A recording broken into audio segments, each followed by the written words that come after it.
Hello and welcome to Business Voice, a brand new podcast from Marketing Humber based in and around the Humber estuary. I'm Blair Jacobs, and every month I'll be bringing you news from the business community in the region and sometimes further afield.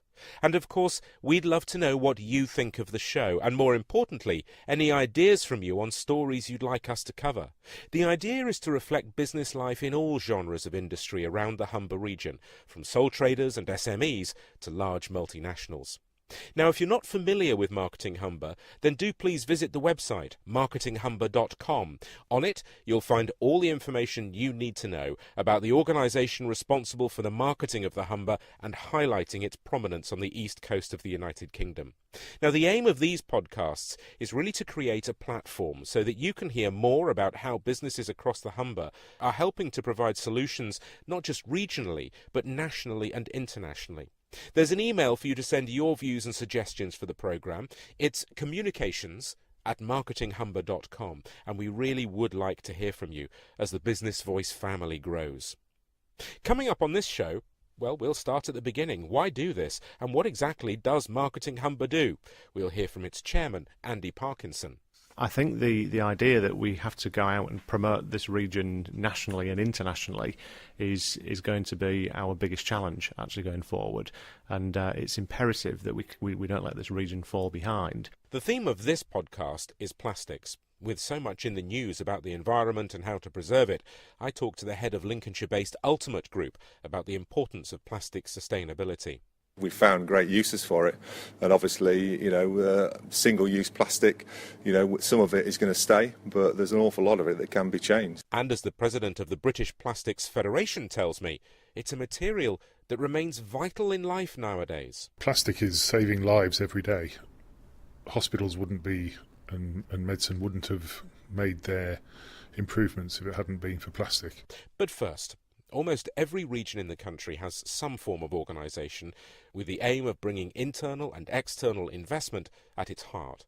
And with over £8 billion worth of private sector investment committed to the Humber region between 2013 and 2019, communicating with business and industry to promote the area on a national and international stage is perhaps more important now than ever.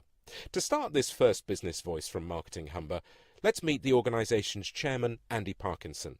I asked him how relevant he sees Marketing Humber in today's marketplace. Well, I think it's hugely relevant, to be honest, at the moment. You just have to sort of think about what's going on in the Humber and what's going on outside of that into the country and what's going around the world at the moment. I think when you look at the current economy for the Humber and what's been happening over the last sort of 5-6 years, we've seen some fantastic economic performance. With some great investments coming into the area as well. So we've almost had a mini industrial renaissance, I think. But it's becoming hugely competitive out there for the rest of the UK. And post-Brexit, depending on that situation as well, the UK PLC is going to be quite an important sort of place as well for the Humber. So I think the idea that we have to go out and promote this region nationally and internationally is going to be our biggest challenge actually going forward, and it's imperative that we don't let this region fall behind. We've got some fantastic momentum, so having an organisation like Marketing Humber driving this region forward with ideas and being able to promote it and find new networks of investors and really bring some sort of energy to what is already the kind of energy estuary is why I think we have such a prominent role to play. This is the first podcast that Marketing Humber's done. What are your hopes for it as the weeks and months go on? Well, I think it's just a brilliant idea, because I think we need to showcase and communicate more some of the conversations that businesses are having. There are lots of people out there that will listen to this, that sit on lots of different groups and go to lots of different boards. There'll be businesses out there that don't get involved at all. And I think if you're a business that's never got involved in any of the kind of movement around the economy before, you'd be quite surprised with the amount of activity that does go on. So I think what we do need is, as part of that collaboration and working together, what you need is information information being shared more often. You need more of a shared conversation. So the podcast is such a great opportunity, I think, to create a debate about business in this area, and invite more people to get involved with it. Because without this type of debate and this type of technology that enables us to do things like podcasts now, we become quite siloed. So I think my hope for it is that we can create a real debate in the Humber that encourages people to get involved, and this is a great avenue to sort of facilitate that through. Andy Parkinson. So for the rest of the programme, we're going to concentrate on one issue which is dominating the environmental landscape in more ways than one. As the now iconic Blue Planet documentary showed us so graphically, every year roughly 10 million tonnes of plastic enters our oceans. For many of us, though, it's an essential part of our daily lives, but plastic is polluting all corners of our greatest resource with potentially devastating consequences. So the million-dollar question then surely is, what can we do about it?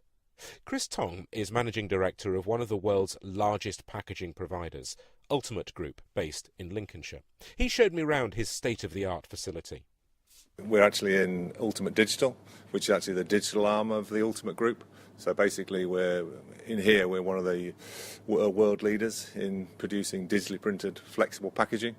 The main business next door, we're actually a flexographic printer.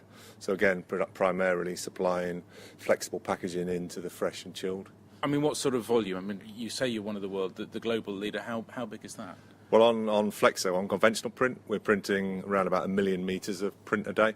So around about 26 million metres of finished of print, which equates to about 80 million linear metres of print a month. On the digital side, we're actually doing something a lot different. It's a brand new technology. So with digital, we're working a lot more with NPD and marketing businesses. But as digital goes faster, then it will then start to replace, what we're doing from a conventional basis as well. And we're surrounded by displays of presumably the products for which you provide, or some of the products for which you provide packaging. Yeah, so with the main business, we're very much a UK-based business. So we're supplying all the supermarkets, primarily on the fresh produce side.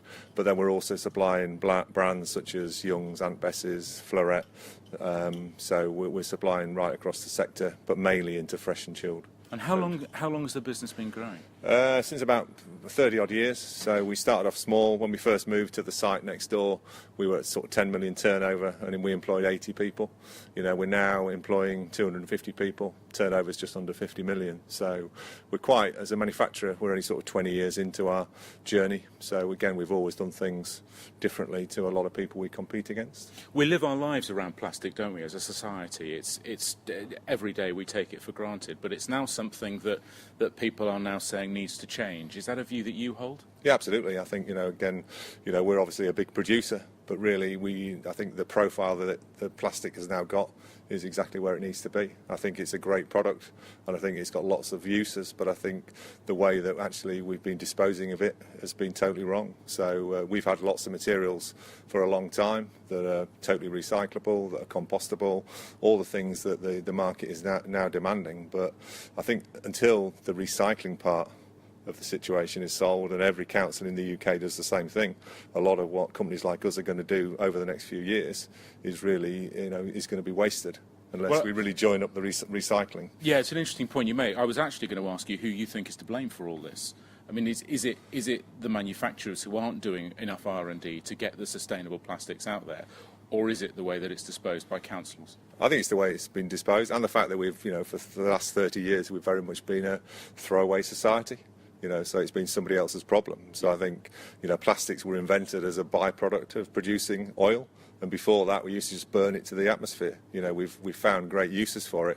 And obviously, single-use plastic, some of it is going to stay, but there's an awful lot of it that can be changed. So I think it's just the mentality, and but once we've actually changed the cycle, it's then actually ensuring that it's disposed of properly. Your R&D budget then must, really lead the way in where the business is going. Absolutely, yeah. We're investing in our technical team. We've got a big technical team, and they're engaged almost sort of full stop all the time now, actually, with our customers, finding ways to actually do things better. But a lot of the materials, like I said earlier, have been available for a long time. But in a lot of cases, they are more expensive. They've got to be disposed of in a different way. But we can make fully compostable material, but that's home compostable. but it's actually, it comes at a price. We're standing in the middle of Ultimate Digital. It's a great, very large space with offices around the edge, and yet we look through some glass over on our right, on my right, and there's the print. That's where some of it happens. I know not all of it, but what's in there? That's the 2 digital presses. So there's only 3 of those in the country, and 2 of them are here. So like I said right at the start, we're very much a world leader in actually developing the next phase of the technology. So with digital, obviously, we've got no plates, we've got no setup.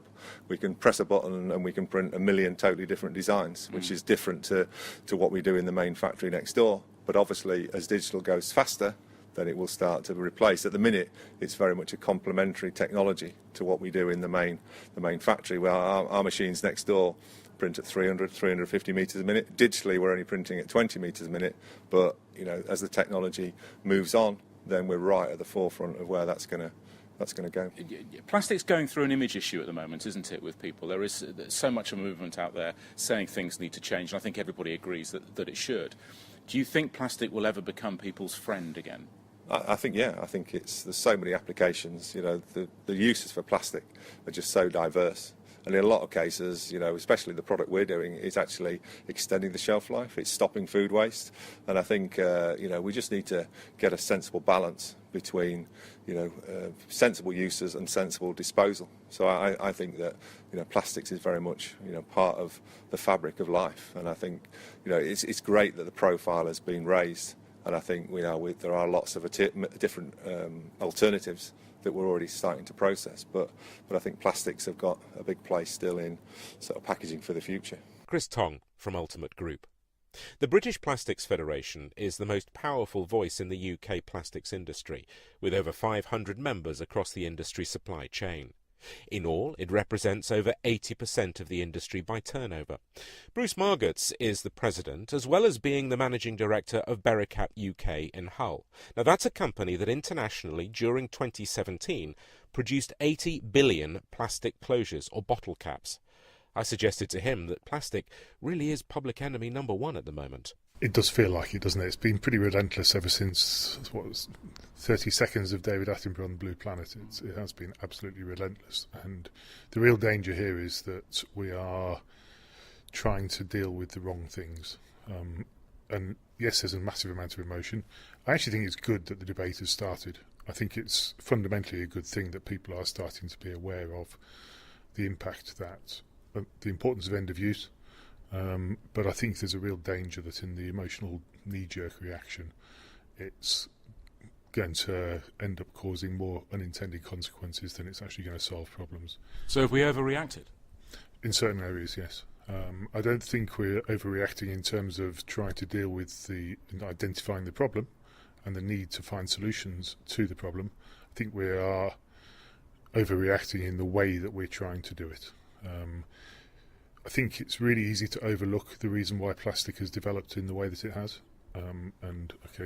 We make plastic caps here, so that's sort of almost at the front end of enemy number 1. But plastic is saving lives every day. Hospitals wouldn't be, and medicine wouldn't have made their improvements if it hadn't been for plastic. We would be burning 5 times, don't quote me, that number's an estimate, more fuel if it wasn't for airlines and the plastic content of airlines and cars. The amount of energy saving and the contribution to reducing CO2 emissions and energy usage is immense. If you think about it in food packaging and more localised areas, the amount of energy and effort put into creating the product that goes inside the packaging, be it plastic packaging, be it any other type of packaging, is typically 10 times that of the package. Yet we're focusing on the package because that's what's left at the end. It's absolutely right that we should take note of and make sure that we don't just ignore and be irresponsible with that the package that's left at the end. But all too often we forget that the reason it exists is because the product that was in it in the first place. If people don't want the product, the packaging isn't needed. If people want the product and want to reduce waste in the product, there's packaging needed. But there are. Is plastic the only solution? No, it's not. No. Well, that's what I was going to say. That's the thing. And there'll be many people listening to this who will say, hang on a minute, he's trying to defend the indefensible. You use cardboard, you use some form of paper, however else it can be. But I mean, if you take that step backwards, and I don't have all the facts and figures, so I'm talking more empirically. Cardboard depends on trees and a massive amount of energy, and in particular water. The reason why plastic has grown in the way that it has is because it is very resource efficient overall and cheap. That's part of its problem. Yeah, its indestructibility, in inverted commas, is both its benefit and its problem. And that's the problem. But it is the problem that people are going to concentrate on now, isn't it? It is, but the problem, if you think about it in the bigger scheme of things, the fact that it's still there at the end should really be a good thing, as long as we don't lose it into the environment. If we can harness it, I mean, you could say it's just borrowed energy, because it's still got the same calorific value as when it was oil or plant or whatever it was in the first place, whereas other materials potentially haven't. However, it's got a lot more value if you can turn it into something else. And for me, an awful lot of this debate, and people are starting to recognise it, should be about the collection of the management of the waste. I mean, if you look around the world, okay, the UK, from its contribution into what's the really emotional moment, is marine litter. And understandably, I mean, nobody likes and nobody can defend any of the pictures that have been seen. Plastic floats, that's part of the reason why it's so visible. But when you look at it, and Ellen MacArthur's report, not anybody else's, says that and a UN report, basically less than 0.2% comes from the UK. 2%, if you add the whole of Europe and the whole of the United States together, 98% comes from elsewhere. Now, we have our share of responsibility in that, because we've exported a lot of our waste, and we've actually, through legislation, we've actually made it attractive for people to export it rather than do anything with it locally. And yes, we've exported it to places where waste management really isn't good enough and is significantly inferior to what we've got. There's a lot of work being done in those countries to get people to recognise it, and there's all sorts of things, from schemes like eco-bricks to making roads with some of this discarded plastic, to try and give it some value. And I think that's the biggest challenge, is we don't value it because it's so cheap and it's everywhere, it's ubiquitous. And what we cannot change the world by banning plastic in this country. We will make zero effect. Bruce Margetts from the British Plastics Federation. But it's not only the current business leaders who are having to put sustainability on the agenda. Nowadays, of course, the next generation has the planet very much on its mind. Hull University has created the #MyPlasticPledge campaign to reduce plastic waste. And as part of the campaign, one group of students has come up with a novel idea for us to enjoy some festive cheer while also thinking about how to cut back on our use of plastic. I went to meet Ellie Bartle and Hannah Lightley, who explained about the 12 days of plastic. Earlier in the year, the university launched its My Plastic Pledge campaign, which was to really increase awareness about the effects that plastic is having on the ocean. Obviously, the university is doing a lot of really groundbreaking research at the moment, so we just wanted to increase awareness to the public and to students who might not be in the know of what is going on here. And it's basically just telling people to make small changes that are really simple and easy, but do have a real big drastic effect. And as we run up to Christmas, the 12 days of plastic is obviously, Ellie, part and parcel of that. Yeah, so we're trying to find some great ideas that people can change over Christmas, like the mince pies, making your own instead of buying one from shopping centres that have loads of plastic on. Or I actually found this out yesterday, but a lot of people lay reindeer food, and a lot of that has microplastics in from glitter and things like that. So we're trying to find new ideas to create better plastic-free ways of doing this. How important is it then, do you think, Ellie, for us as a society to be made more aware of this and to deal with it? I definitely think it's very important to make people aware, especially like the younger generations. I've seen a lot of like young children at school and like staff at schools really getting children engaged in it and making children aware of just simple recycling, different bins for different plastics and things like that. And I think growing up from that generation, growing up with this implemented thing, trying to be plastic free will really help change the